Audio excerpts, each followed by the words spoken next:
Bienvenidos a una edición más de su programa Imperio de Ley. Mi nombre es Jordi Wharton y en esta mañana vamos a tocar un tema, vamos a dejar de lado un rato el tema político y vamos a centrarnos en un tema legal que es de vital importancia, básicamente para los empresarios, los emprendedores y en general para las personas que tenemos algún tipo de contacto con las empresas. Bien, vamos a hablar del Compliance Program o programa de cumplimiento normativo, y para eso hemos tenido a bien invitar al doctor Carlos Vice. Él es abogado especialista en cumplimiento normativo, a quien le agradezco el hecho que esté aquí esta mañana con nosotros. Jordi, nada, un gusto estar contigo nuevamente y gracias por la invitación. Bien, Carlos, rápidamente, para que la gente nos entienda, ¿de qué se trata el cumplimiento normativo o el cumplimiento del compliance? Compliance es todas las empresas tienen que implementar riesgos dentro de sus organizaciones, riesgos para prevenir muchos temas legales. Puede ser riesgo ambiental, riesgo de seguridad salud en el trabajo, riesgo laboral. En mi caso yo me especializo en dos temas que son lavado de activos y temas de corrupción. Correcto. Perfecto. En general. Bien, ¿hay algún tipo, y lo conversábamos antes de entrar al vivo, hay algún tipo de reforma que ha habido al respecto, digamos, para poder hacer de que estos controles sean mucho más cerrados? Claro. Mira, te cuento, en el 2002 salió la ley que crea la Unidad de Inteligencia Financiera. La UIF se encuentra escrita dentro de la SBS y hay una norma en el artículo 3 que lista una serie de sectores económicos que tienen la obligación de contar con un compliance officer. ¿Qué es compliance officer? Es la persona que se va a encargar de gestionar y hacer una gestión de riesgos para prevenir el lavado de activos, y lo digo de corrupción dentro de las empresas, sobre todo lavado de activos ahora, ¿no? Sí, para que nos entiendan rápidamente, el compliance officer es una persona natural que tiene un cargo dentro de la empresa, un cargo de confianza dentro de la empresa, que está orientado a detectar operaciones sospechosas dentro de la empresa para evitar de que se filtren, por ejemplo, inyecciones de capital que sean mal habidos. ¿Es cierto esto? Exactamente. Bien, sí. Podemos hablar un poco de eso para que la gente nos entienda. ¿Tiene que ser un abogado? ¿Tiene que ser un contador? Buena pregunta. No necesariamente tiene que ser abogado, tiene que ser una persona importante que conozca la empresa, cómo se desarrolla la empresa, porque esta persona va a prevenir que ingrese, por ejemplo, dinero ilícito en una organización, va a prevenir que los trabajadores hagan actos malos para el tema del lavado de activos. Acordémonos que el delito de lavado de activos tiene delitos precedentes, delitos fuentes. Lavado de activos no solamente es narcotráfico, el lavado de activos es evasión de impuestos. El Perú es un país muy informal, corrupción, no sé, pues tráfico de influencias, trata de personas, minería ilegal, y hay una serie de delitos precedentes. Todos estos delitos precedentes, el compliance officer dentro de las organizaciones tiene que prevenir que su organización sucedan este tipo de actos, ¿no? Correcto.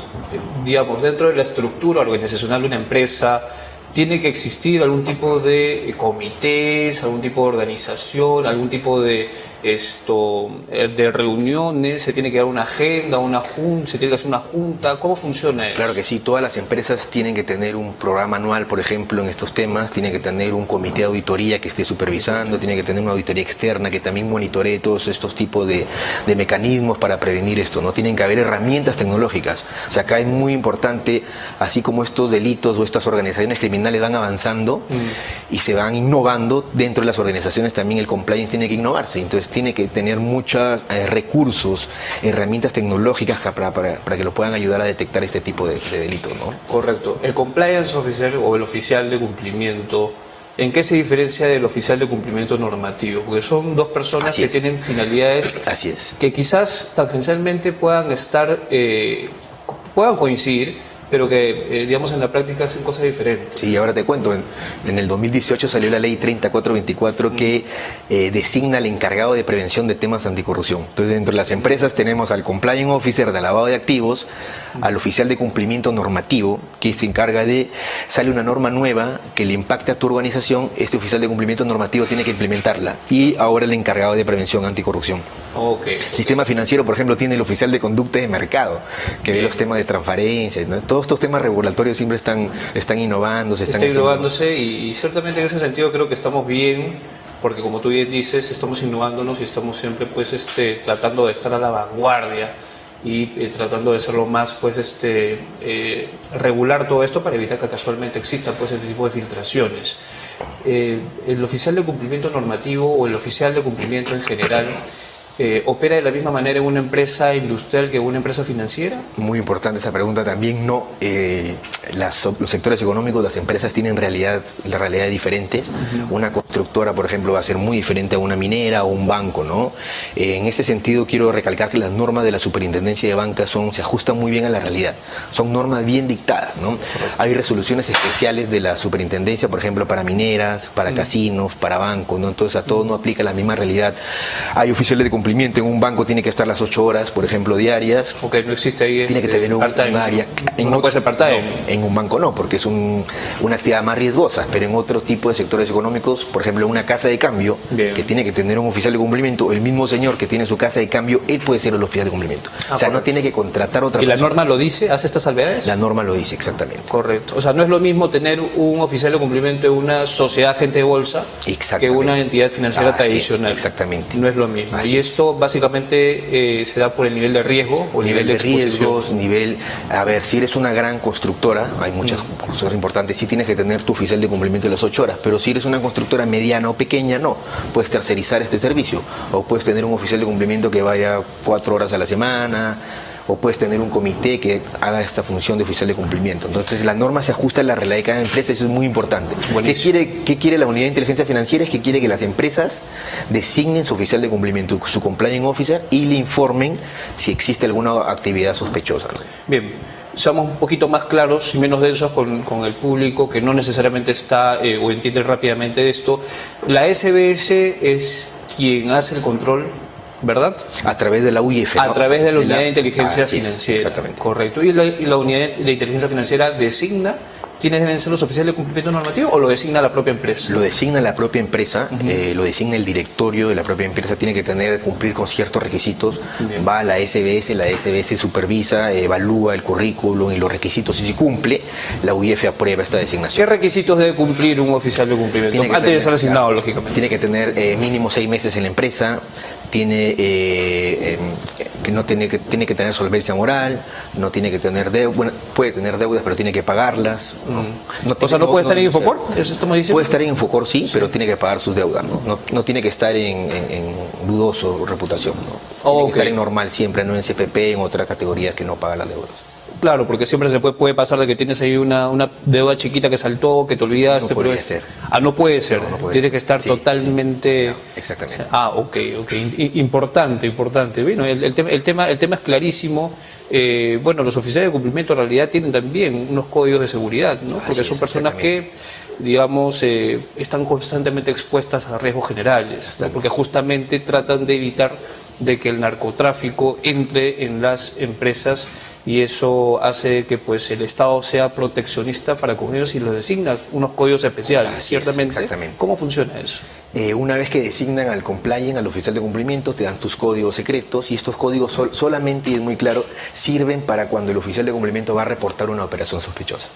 Una operación sospechosa es una transacción que sale de los parámetros de tu cliente, de tu proveedor, de tu trabajador, ¿no? Entonces el oficial de cumplimiento puede reportar hasta el mismo gerente general de una compañía o al directorio, porque estos reportes son secretos y solamente lo sabe él, ¿no? Y nadie se entera que fue él. Nadie se entera, ¿no? Él y la UIF. Entonces es muy importante que el oficial de cumplimiento tenga la autonomía, sea independiente, le reporte al directorio, tenga los recursos para llevar a cabo toda su actividad de Y prevención, han existido, ¿no? un poco para entrar a la casuística, han existido casos en los cuales las empresas reportadas hayan dado con el oficial que lo reportó y haya existido un tipo de represalia. Sí, lamentablemente sí, porque ya cuando hay temas muy mediáticos y van al Ministerio Público, al Poder Judicial, es ahí donde se divulga la información, ¿no? Se filtra la información, ¿no? de Ese es un tema complicado y delicado. Sí. Lamentablemente puede pasar, lamentablemente estamos en el Perú y estas cosas siempre pueden filtrarse pese al control que hace el Estado a través de la SBS.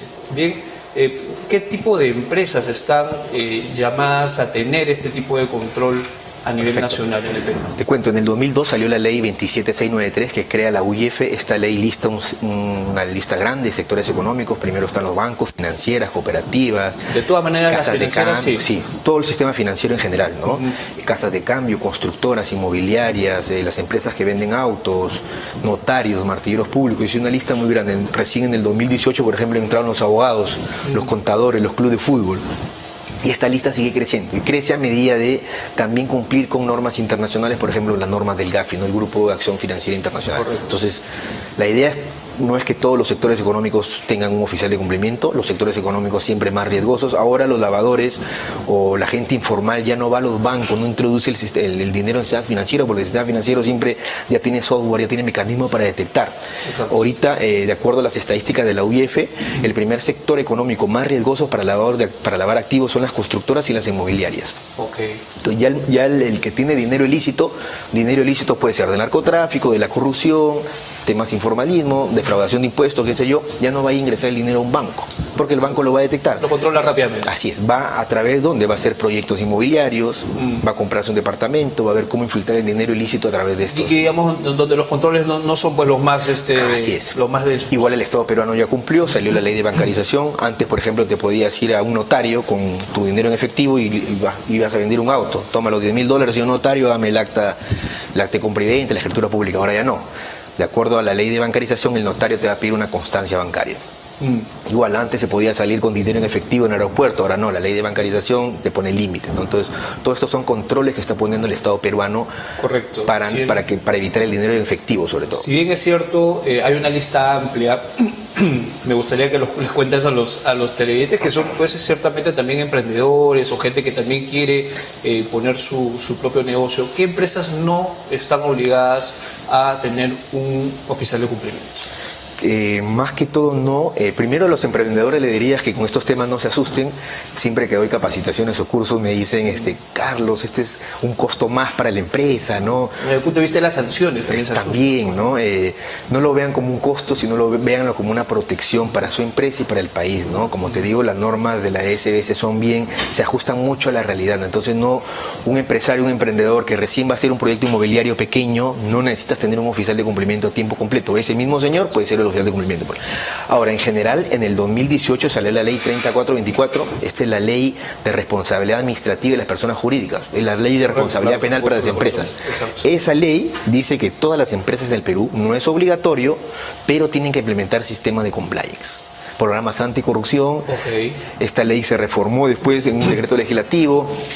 Incluyó los delitos de lavado de activos, incluyó los delitos de corrupción, tráfico de influencia. Entonces, al final, yo te puedo responder personalmente y aconsejando a todos los empresarios es que todas las empresas del Perú tienen que implementar estos programas de compliance, dirigidos a temas anticorrupción y lavado de activos, ¿no? Correcto. Los televidentes que tengan alguna empresa de las cuales hemos podido listar o nombrar en este momento y que sepan que todavía no han implementado y que no han designado un oficial de cumplimiento, seguramente están pensando en qué tipo de sanciones podrían estar expuestos, y ahí de repente tú nos puedes explicar un poquito, ¿no?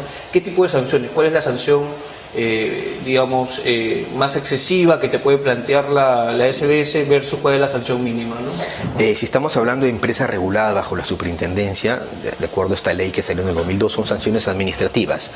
La SBS va a ir a hacer un procedimiento, va a ir a visitar, primero va a haber una etapa de supervisión y si encuentra que tienes fallos, si no tienes un oficial de cumplimiento o tu oficial de cumplimiento no implementó un programa de compliance, te puede sancionar. Te va a iniciar primero un procedimiento sancionador. Exacto. Y después te va a poner multas administrativas. ¿De cuánto estamos hablando? Pueden ser multas de 5 IT, depende del grado, ¿no? Hay multas leves, graves y muy leves, 5, pueden llegar hasta más de 150 UIT, ¿no?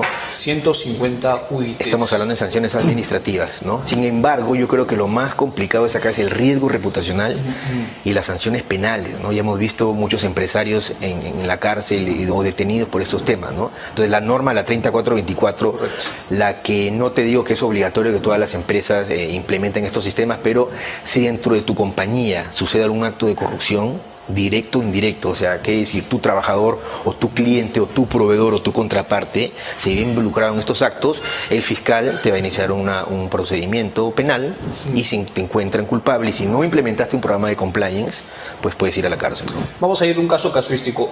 ¿Qué pasa si un trabajador de alguna manera inyecta capital mal habido en la empresa? ¿Cómo debe reaccionar la empresa inmediatamente? Frente a este, claro. No sé. Ahí el oficial de cumplimiento tendría que detectar esa operación, ¿no? Tendría que ver, por ejemplo, de dónde vino este dinero, de un país, hay un listado de países de altos riesgos, si vino de Panamá, si vino, qué sé yo, de Irak, de Irán, o si vino un dinero de él que es lícito. Entonces siempre hay que preguntar el origen de fondo del dinero.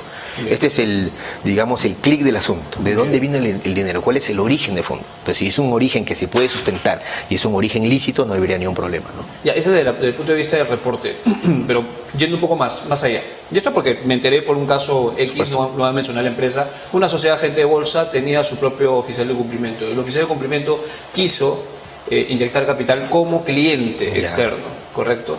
Pero se dieron con la mala noticia de que ese capital era un capital mal habido. La empresa, ¿cómo reacciona frente a esa situación en el que el propio oficial de cumplimiento es el que inyecta capital mal habido? Inmediatamente hace la denuncia de las autoridades, ¿no? Correcto. Inmediatamente una sociedad agente de bolsas no solamente está regulada por la de la Superintendencia de Bancos, sino Superintendencia de Mercado de Valores, ¿no? Inmediatamente hace la denuncia, apartar este oficial de cumplimiento, detectar ese dinero ilícito, cuándo dinero ingresó, en qué fecha, ¿no? Entonces estaremos hablando, y desde el punto de vista laboral, sé que no eres especialista laboral, tendríamos que hacer pues una desvinculación inmediata, claro, totalmente, ¿no? Correcto. Iniciar la denuncia del Quizás caso. tú conoces de algún caso que podríamos comentarnos rápidamente para poner en contexto a los televidentes. Bueno, hay muchos casos, ¿no? No solamente, y acá es muy importante porque a veces las empresas no revisan quiénes son sus proveedores. Imagínate que tú eres una empresa de vasos, que haces vasos, y el proveedor que te llena el agua tiene vínculos no solamente con el narcotráfico, vínculos con gente que evade impuestos, evador de impuestos o con corrupción. Tú, por ser proveedor de este señor, también te puede ver involucrado en estas investigaciones penales. Porque te va a decir el fiscal, ¿tú sabías quién era este señor? ¿Lo buscaste? ¿O al menos lo googleaste? ¿O sabías con quién estás haciendo vínculos? No. Entonces te puede llamar a un proceso, una investigación, a dar tu declaración, pero ya te hace parte del proceso penal, ¿no? Bueno, tuve la intención y quise evitar hablar de política en este espacio, pero ¿qué pasa con los partidos políticos cuando son tentados por recibir financiamiento mal habido? Ahí también hay un tipo de control por parte de la SBS. ¿Cómo opera esto? Los partidos políticos ya deben de implementar, por ejemplo, sus sistemas de compliance, ¿no? Esta norma, la 3424, aplica también para partidos políticos, ¿no? Las asociaciones, la mayoría de partidos políticos son asociaciones, ¿no? Entonces tienen que implementar su sistema de compliance, tienen que tener un compliance. Yo les aconsejaría un oficial de cumplimiento. También podría tener un oficial de cumplimiento. Creo que sería una buena imagen para todos los partidos políticos, porque sería el que se encargue de prever temas anticorrupción. Voy a proponer un par de nombres ahí, un par de claro que sí, porque ellos van a identificar de dónde reciben estas ayudas, ¿no? Lo que estamos viendo, estas donaciones de dinero, ¿no? Entonces ya tenemos una ley de partido político y es muy importante que esta ley no es de ahorita, la ley salió en el 2002 de partidos políticos, solamente que ha tenido modificaciones y recién ha sido más sólida, pero también hay cupos, hay cantidad de dinero que los partidos políticos deben de recibir, cuánto van a invertir, entonces ya hay un marco normativo. Entonces sería ideal que los partidos políticos designen un oficial de cumplimiento que se encargue de prevalecer que estas normas y que el ejercicio de estos partidos políticos se cumplan, ¿no? Por supuesto que sí. De hecho, no solamente basta con mostrar los antecedentes legales, policiales y judiciales de sus candidatos. Es importante que los secretarios generales de los partidos políticos y en general los presidentes de los partidos políticos puedan tomar a bien el hecho mismo de poder recibir el consejo del doctor especialista en temas de programa de cumplimiento e implementar todo este sistema para evitar que puedan tener algún tipo de vinculación con dinero mal habido para sus campañas políticas. Es importante y tomen nota de esto porque justamente estamos pues en una continua campaña electoral. Estoy hablando de la campaña para las elecciones congresales próximas. Es importante, esto tangencialmente toca pues a todas las instituciones. Y es súper importante, ¿no? Y esto no escapa pues o no tiene que ver o no se mide pues por la envergadura de la empresa, sino por el tipo de empresa, ¿no? Y el tipo de exposición que tú tienes. Más riesgosas, como te digo, hay empresas que son más riesgosas, menos riesgosas que otras, ¿no? Correcto. Es un partido político en estos momentos es más riesgosa. Mira lo que pasó hace un año, me parece, con las cooperativas, ¿no? Todo el tema complicado que tuvimos. La superintendencia tomó acción en el asunto y creó una superintendencia junta de cooperativas, ¿no? Donde ahí hay gente funcionando y supervisando las cooperativas. Entonces, muy importante eso. No esperemos a crear una superintendencia para estar controlando a los partidos políticos, sino ellos mismos deberían dar el ejemplo, ¿no? Y hacer cumplir estas normas. Exactamente. Bueno, hemos tocado un tema que sin querer toca también y trastoca tangencialmente a los partidos políticos. Es importante saberlo, es importante decirlo. No todos conocen de estos temas necesariamente, pero es bueno estar bien informados porque es un tema súper importante para evitar que dinero proveniente del narcotráfico, terrorismo, política anticorrupción, todo esto podamos evitarlo a través de un Estado súper proteccionista que me parece que a la fecha da la talla respecto de las regulaciones y respecto de todo lo que se ha venido modificando en las normas. Como Perú estamos bien, gracias gracias a Dios. En el 2017-16 vino el GAFI, el Grupo de Acción Financiera Internacional de Estados Unidos, vino a Pero evaluarnos. lo utilizas como información para poder hacer tus reportes. Así es, ¿no? Ellos vinieron, el grupo de Gafilat vino a supervisar el Perú en general, supervisó a empresas públicas y privadas a ver si cumplíamos con estas normas de prevención del lavado de activos. Salimos muy bien en el examen, buen manejo de la UIF y de la SBS, entonces cumplimos con las normas internacionales, que es muy importante también, ¿no? Correcto. ¿Algún consejo final para poder cerrar la...? Bien, a los empresarios que implementen, siempre yo digo, implementen su oficial de cumplimiento, no lo vean como un costo adicional en las empresas, sino véanlo como para que el Perú salga adelante, para tener buena imagen con el país, para que sigan habiendo más inversiones, más exportaciones, importaciones, y ese es mi mensaje final, ¿no? Bien, te agradezco mucho, Carlos, Sí, Jorge, que estés aquí con nosotros, gracias, compartiendo tus amplios conocimientos sobre el programa de cumplimiento. Esta ha sido una edición más de Imperio de Ley. Siempre tratamos de tocar temas que son súper importantes para que la gente pueda tomar mejores decisiones. No solamente hablamos de política, también tocamos temas de derecho, que finalmente es la razón de ser de este programa, el programa Imperio de Ley. Ha sido conmigo el día de hoy. Espero que nos acompañen en una siguiente edición de su programa Imperio de Ley. Buenos días.